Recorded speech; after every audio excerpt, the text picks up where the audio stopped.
it's Zoe. Today I'm going to be talking about a phase that I went through when I was a younger teenager. Let's be honest with ourselves, I'm really still in this phase and I have no shame. I'm going to be talking about books set in boarding schools, which is something that's always fascinated me. I really wish that I could have gone to a boarding school, but then my life wouldn't have turned out like this. So is that really a good thing? What? No, bad thing? What? What? I don't know anymore. Anyways, am I really that upset that I didn't go to a boarding school? Yeah, kinda, but not really, but kinda. I'm very torn. Some of these are books that I've had for well over a decade now. Some of them are a little bit newer, but they are all set in some kind of boarding school. These birds are ridiculous right now. My God, why are you so happy? Ugh. Anyways, yeah, I forget what the f I was saying. Cool. I'm just gonna get into the language portion of the videos. What language did I do last time? I have no idea. Irish. I did Irish Gaelic last time, and I think only a couple people guessed it and they got it right, and apparently I didn't do so bad, which is just mind-blowing. Yeah. The language for today is one that I've seen written a lot. I've never really heard it spoken. Have I ever heard it spoken? I don't know. I've only heard it spoken in bits and pieces here and there, so I don't really know how it's supposed to sound. Do you have a fishing rod? Right, the lake is right there. Cool. Wow, okay. I am just all over the place today, so expect lots of random asides because there's people walking by every 10 seconds going to the lake that is right over there, so there's a lot of distractions outside. I apologize in advance. Anyways, the language for today is Salve dies Mercurii est hodie. What the fuck did I just say? What? I think that's right. Salve. Or some people like to pronounce the V as a V and not as a W, so Salve dies Mercurii est hodie.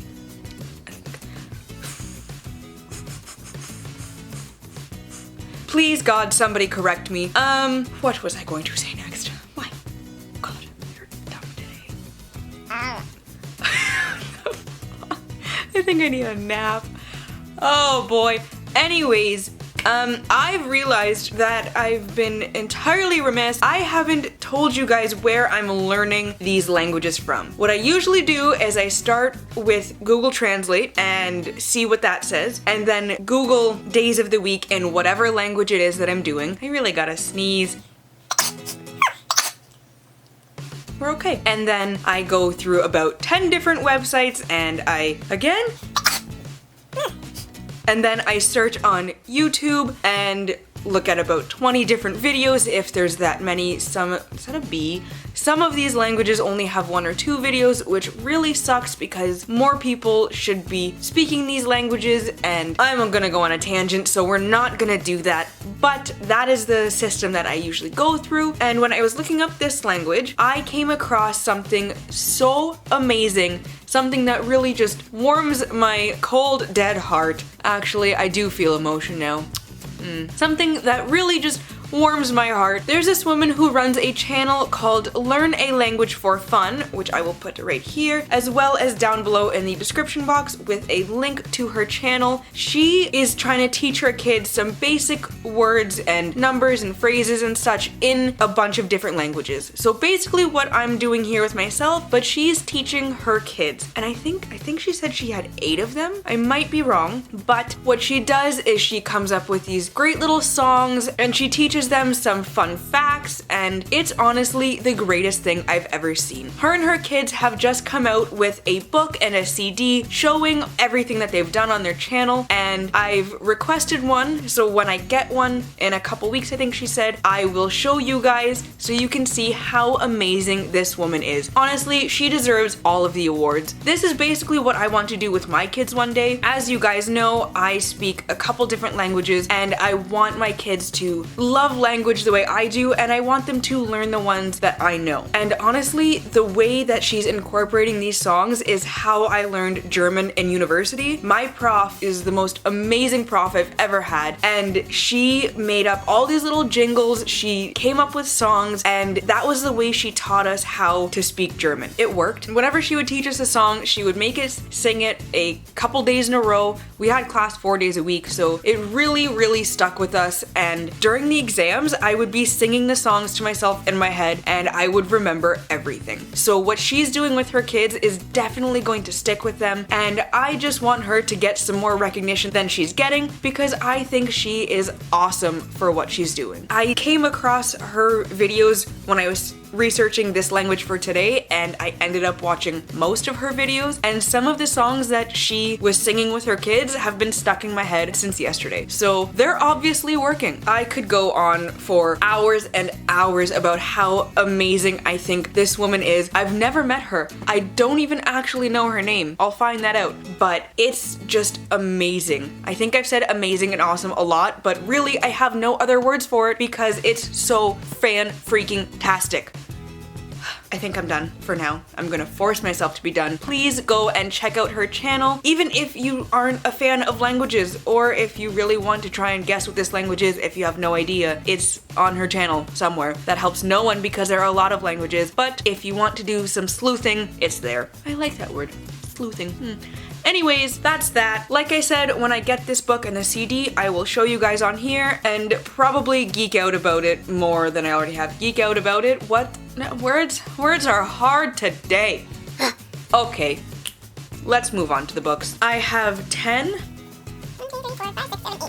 and 2 honorable mentions because I remember kind of liking them, but they're not the greatest, but they're set in boarding school, so I wanted to mention them anyways. These are in no particular order. I think you guys will all know what my favorite one is, but the rest of them I haven't read in a very long time, so, well, most of them, but putting them into some kind of order would be a little bit ridiculous, and I would be stretching my memory a little bit too far, so we're not gonna do that. So without further ado, here is book number 1. Let's just start with the honorable mentions and get those out of the way. This first book is the first one in a series that I have not finished yet. I remember really liking it, and then for some reason just never finishing it. I don't know, teenage Zoe's brain just wasn't there apparently. This book is Vampire Academy by Rochelle Mead. What school do they go to? My nose is itchy. Oh boy. Okay. The school that they go to is called St. Vladimir's, and it's where? Do we remember? No. We don't remember. Let's look this up. Let's ask Google. My foot is numb. Oh, my God. Where is Vampire Academy set? Apparently, I did not remember this at all, it's set in the middle of nowhere, somewhere in Montana. I mean, if you're gonna have a school for vampires, Montana's probably the place to do it because what is the population of Montana? Good question. The population of Montana is just over 1 million for a whole state, which is less than the size of Toronto, which is just packed into one tiny place. So yeah, wilderness, not a lot of people, vampire school. Vampire Diaries follows 2 friends, Lissa, maybe Lisa, and Rose. Rose? Yeah, I'm losing it today. I am not an authority on books. Was I ever? Did I like to pretend to? Yes. But we're just gonna roll with it today. Lissa is a Moroi princess, which means she is a mortal vampire, and she needs to be protected at all costs from the Strigoi. The immortal vampires who want to kill her. Rose is half vampire, half human, so she is a Dampier, and she is charged with protecting Lissa's life. The immortal vampires are trying, wow, to turn Lissa into an immortal vampire, and she doesn't want that to happen, so they are hell-bent on stopping them. One of the ways they try to do this is running away from St. Vladimir's. It worked for about 2 years, but then they were caught and dragged back. The reason they ran away from St. Vladimir's is because there is some freaky shit happening behind the academy's gates, and they didn't really want any part of it. I don't really remember how the sequence of events in this book plays out, and I don't really remember what happens in the other books, but I remember kind of liking it, and it's set in, what's the word? Lost it. Boarding school. That's the word. So it fits the bill for an honorable mention. Really, train? You're killing me, Smalls! While this ridiculous train is coming by, like, didn't you know I'm busy right now? I'm just gonna read.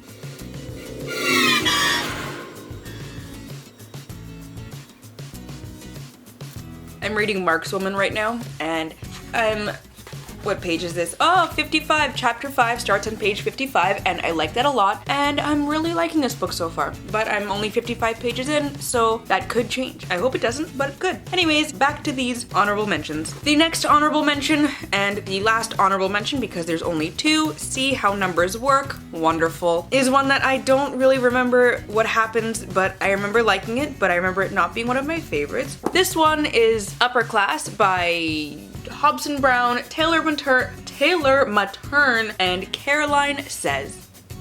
Someone on a bike. Thought it was a big bird, but it was someone on a bike. The school that they're at is called Wellington, and it's set somewhere on the East Coast, I believe. I probably should have looked this stuff up before I started this video, but I didn't. So here we are. The one girl's from Greenwich. Wellington is in Glendon, Connecticut, so it was on the East Coast. I remembered something. And it's home to society's elite overachievers and rich screw-ups. Honestly, that is a recipe for disaster, for one, but also for a book that I'm going to love. Because like I said in the last video about my auto by authors, I really like morally questionable characters, which probably doesn't say anything good about me, but I do. And you find a lot of those in boarding schools, especially ones with the rich screw-ups and overachievers, because they'll do anything to get ahead. The overachievers and the rich screw-ups have obviously done something bad to be labeled a screw-up. I mean, logically. This series, which I only have the first 2 of, and I don't know how many are after that, because again, teenage Zoe her brain stopped and forgot to finish the series. Cool, I'll finish it one day. This one follows Lane and Nikki, 2 girls going to Wellington. Lane is more of the Curtis. Hey. Hi, Beats. I'm gonna hurt you today if you don't stop talking, you Beats. No, you're the Beats. I use the laptop? Yes. Or something? Or something, yeah, probably. Thanks, Beats. Hi. I'm keeping that in there. Anyways, Lane is a country club attending, field hockey playing, perfect goody two-shoes with an intense fear of failure who will do whatever she can to not fail, which usually means some sketchy shit, which usually means some form of cheating, which is frowned upon. Nikki is the total opposite. She is, and I quote, a tease, a loudmouth, and a total sweetheart, okay, who really doesn't fit in at this cookie cutter boarding school. She also happens to be Lane's roommate, and Lane is not feeling it. Lane is more old money, Nikki is quite decidedly new money, and she was sent away from her home in Long Island because her friends were questionable influences. So of course, let's send her to a boarding school where some weird shit happened. Parent logic.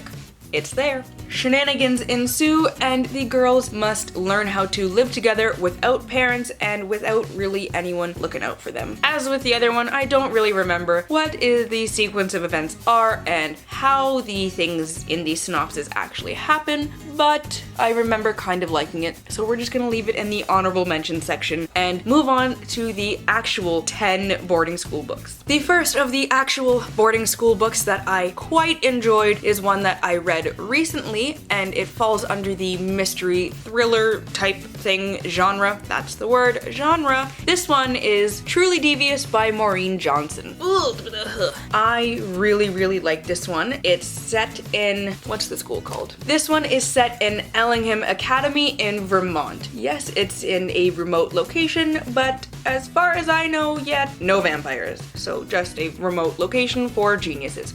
It's a school full of riddles where learning is a game, really more than anything. But when the school was opened in the 1930s, the founder's wife and daughter were kidnapped and the case has never been solved. So naturally, Stevie, our main character, has taken it upon herself to solve this cold case from the 30s.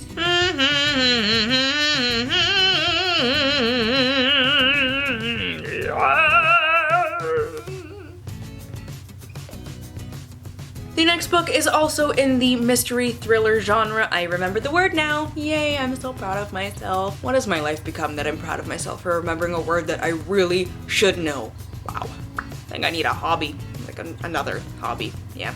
Okay. This next book, like I said, wow, I already said that. This book is People Like Us by Dana Meal. I think I'm pronouncing her last name wrong. I'll figure it out one day. This book is set at Bates Academy. I think it's on the East Coast. I'm like 99% sure it's on the East Coast. It doesn't say though. I don't really know. This follows a girl named Kay who is trying to reinvent herself at boarding school. It's going pretty well until a dead body is found in a lake, and her friends are prime suspects, and she's sent on a scavenger hunt to find who the killer is, or else the person who is kind of blackmailing her is going to dig up some terrible secrets from her past. The next book is also a mystery, not really a thriller, just kind of a mystery. Once again, set on the East Coast. I don't know what it is about these East Coast boarding schools, but they're just always around. This one is A Study in Charlotte by Brittany Cavallaro. I've mentioned this one a couple times. It follows the descendants of Sherlock Holmes and Dr. Watson, Charlotte Holmes and Jamie Watson. A student gets murdered at their school, which I did not mention is Sherringford Academy in Connecticut, of course, because why are we gonna have a boarding school that's not set in Connecticut?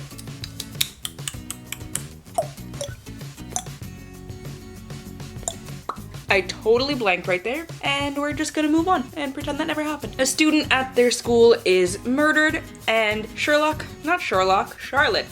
that's her name, and Jamie are framed for this murder. The thing that's extra creepy is the person who killed this guy and is framing these two is basically recreated the murder from a scene from one of the original Sherlock Holmes and Dr. Watson books. So their ancestors' sleuthing skills, for lack of a better term, and also because I like sleuthing, is being used against them. I don't know how many years later, a very long time later. This next book is not set on the East Coast, and it is not a mystery or a thriller. What? Breaking the mold here. This one is marked by PC Cast and Kristen Cast. This one is set, what is the school called? House of Night. Ow. Am I stupid? Yes. I think the answer to the question here is yes. This one is set at the House of Night in Tulsa, Oklahoma. Quite decidedly not on the East Coast. Times of big change are coming. This one follows a girl named Zoe whose name is spelled incorrectly. She spells her name with a Y, and that's wrong. That's just not how it's supposed to be spelled. Anyways, she gets marked as a vampire and goes to the House of Night to learn how to become a vampire, kind of, but not really. Anyways, one of the reasons why I like this one so much is that when I read this in grade 9, my best friend was named Rachel, and before I started reading this, I don't know how the topic came up, she told me that her parents were gonna name her Steve if she was a boy, but they went with Rachel because she was a girl. I called Rachel Ray all the time. Ha, Rachel Ray! I don't like her show. Wow. In this book, Zoe's best friend is named Stevie Ray. The best friends, Zoe and Stevie Ray, just kind of clinched it for me. And also, I kind of hated Zoe in this book, but I kind of loved her, but I really kind of hated her, and I hated the fact that she was named Zoe because she was kind of stupid. In the end, I did enjoy this book. This next one really should have been an honorable mention because I don't really remember much about it, but it's not, so we're just gonna roll with it. This one is The Disreputable History of Frankie Landau Banks by, who's this by? E. Lockhart. This book is set at Alabaster Prep in Massachusetts, so yet another boarding school book set on the East Coast. This story is obviously about a girl named Frankie who does not like to take no for an answer, especially when that no means she's excluded from her boyfriend's all-male secret society. She likes no for an answer even less when she knows that her boyfriend's lying to her and that she's smarter than everyone in his secret society. society, and when there are that's another B, wow, and when there are so many pranks to be done. Basically, she becomes potentially a criminal mastermind, and this is the story of how she gets to that point. This next one is a series that I started probably around the same time as the last one, but I did recently just finish it, so I know that I still love it. This one is I'd Tell You I Love You, But Then I'd Have to Kill You by Ali Carter. This book is set at